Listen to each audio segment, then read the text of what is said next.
ፍቅሩን አይቻለው መጠጊያ ሆኖኝ መድኔ ወጀቡ እንዳያንገላታ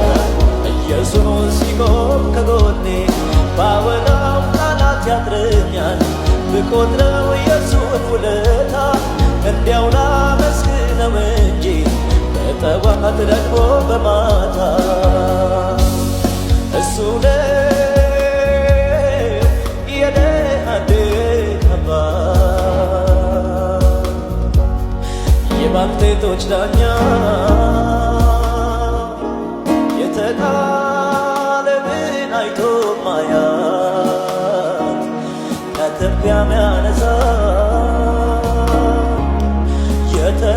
የተራበውን ምግቡን የሚያጎርሰው ጾሙን እንዳይተኛ